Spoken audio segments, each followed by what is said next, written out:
Before setting sail along the Croatian coast, I arrived in Split and instantly got lost inside a Roman emperor's palace. Welcome. Thank you for being fearlessly, fabulously you. This episode is full of ancient ruins, tiny rooms, massive bell towers, and unexpected discoveries, including a decommissioned mine in a city park. This is episode 2 in my Solo in Croatia, A Journey by Land and Sea series. This is actually the prequel to the one that I did last week, which is all about life on a yacht.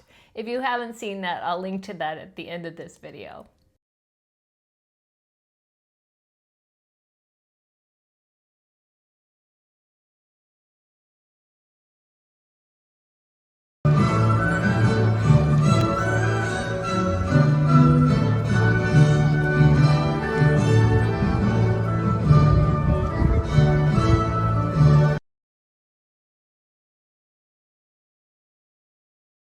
So for starters, I have no sense of direction, but even if I did, I'm not sure it would have helped. As you see, the city of Split is quite literally built around the ruins of Diocletian's palace. It's beautiful, historic, and a total maze. I had Google Maps, sure, but in this labyrinth, street names are basically a suggestion if you can find them at all. I stopped a few locals for help, and even they had never heard of my accommodation. At one point, Google Maps said I was just 80 meters away. I stood there, turning in circles. No signs, no clue. Finally, one kind local who had also never heard of the Lodgings actually walked with me, and we wandered down a couple of alleys until finally we found it, hidden deep inside the palace walls. I rang the bell. I was so relieved, but the man who answered it was just heading out on his motorbike, and he told me, "You don't have a reservation." Cue internal panic. I insisted that I did, and after some back and forth, he checked again and finally let me in. The place was dark and dank, and it smelled like a medieval blacksmith's armpit. And here is my room. Cozy, tiny, let's call it character-filled. I was really glad I was only going to be here a day and a half. Now, I should tell you that because I know I don't have a sense of direction, I had tried to communicate with this host several times to ask him for good directions. And what he would do is when I would send him a message on the TripAdvisor app, he would respond, "Hi," and that is it.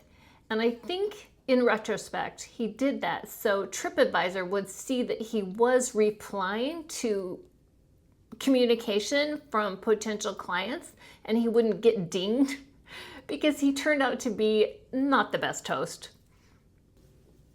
I gotta say, because I knew I was only going to be there a day and a half, and I was just relieved to have a room, a place to stay. I was tired from traveling. I did my best to make nice with the host, and I was kind to him at breakfast and when I saw him the next day, and he was kind back. So, you know, take it all with a grain of salt, but I can't really recommend staying in this place. The palace itself is huge, and an entire city has been built around it.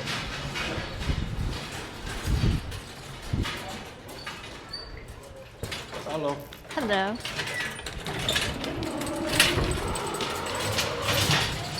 As you can see, it's not for driving, it's only for walking.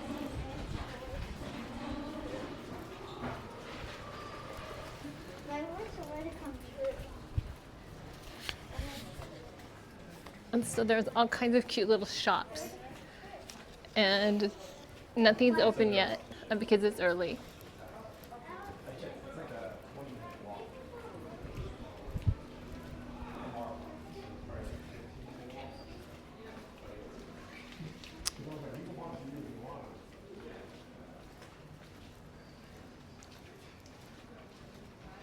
But just outside the palace, it's called Diocletian's Palace. I did see several tour groups that have started already.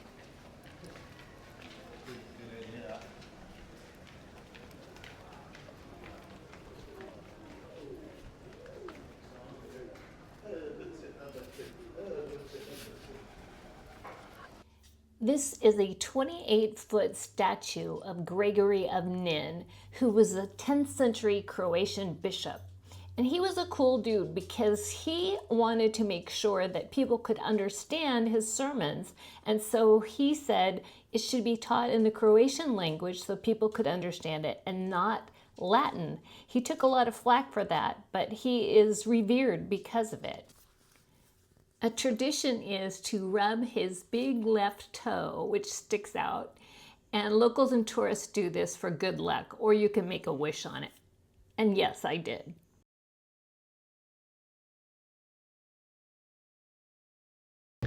I'm just outside the Diocletian's palace, which I will tell you all about later. But right now, I wanted to show you the crowds here. This is not even busy season, and we'll walk down there. Diocletian's palace isn't just a ruin, it's the heart of Split. Built in the 4th century by the Roman Emperor Diocletian, who was not a good guy, I'll tell you about him in a minute, it eventually became a whole city. People still live and work inside the original palace walls today, I think around 3,000 people. So when you walk through Split's old town, you're literally wandering a living Roman ruin.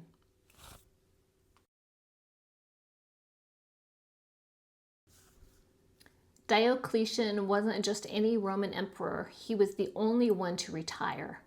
In the 4th century, after ruling the vast Roman Empire and brutally persecuting Christians, he stepped down and built this enormous palace by the sea as his retirement home / fortress to keep the Christians from coming to get him, right?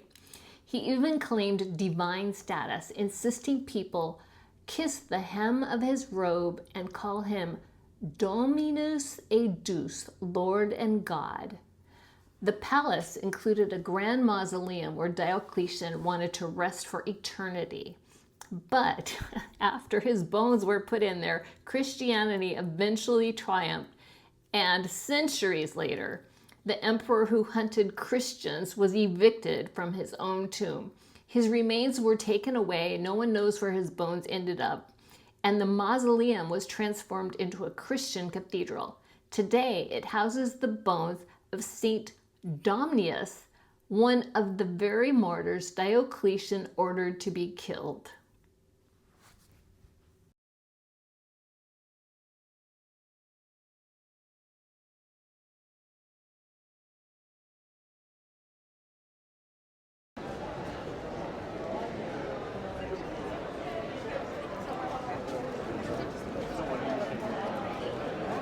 These centurions, I'm sure that's not the proper name for them, come out at certain times of the year to entertain the troops.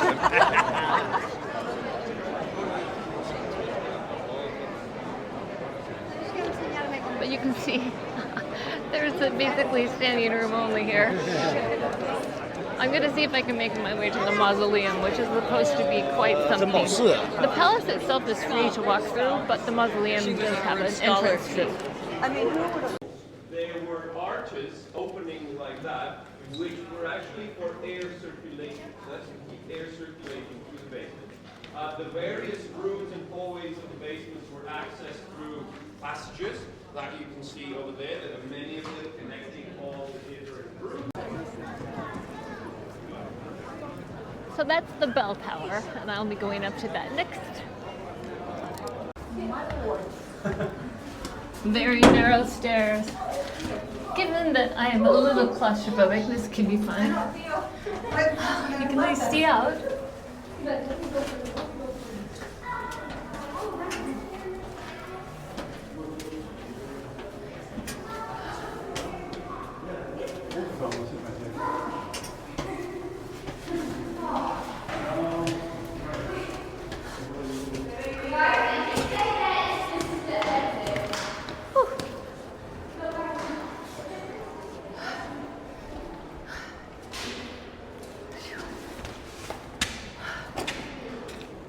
Oh my God, we're not anywhere near the top yet.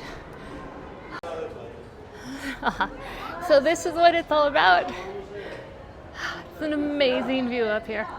Oh, we're still not at the top. Look up there. Wow. Good exercise.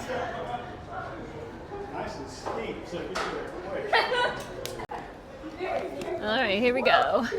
I mean, they didn't have it back in the day? There you go. We're holding up the line. So walk. Okay, careful, please. Okay, hey. Yeah, don't Relax. don't be rush. running. Just don't stop.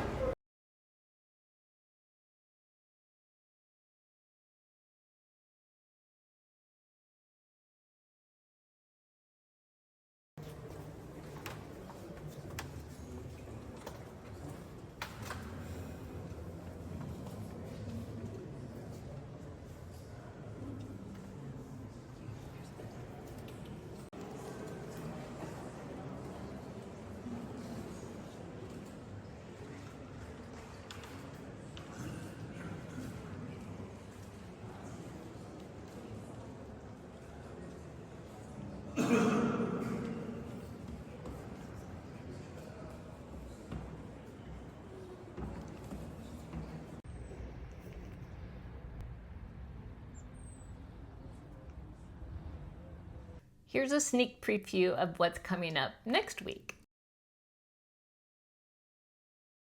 I hope you'll join me in future episodes of Solo in Croatia, A Journey by Land and Sea. It was a once-in-a-lifetime trip, and I love to share it with you. Please subscribe, and I will see you next time. In the meantime, stay fearless and fabulous.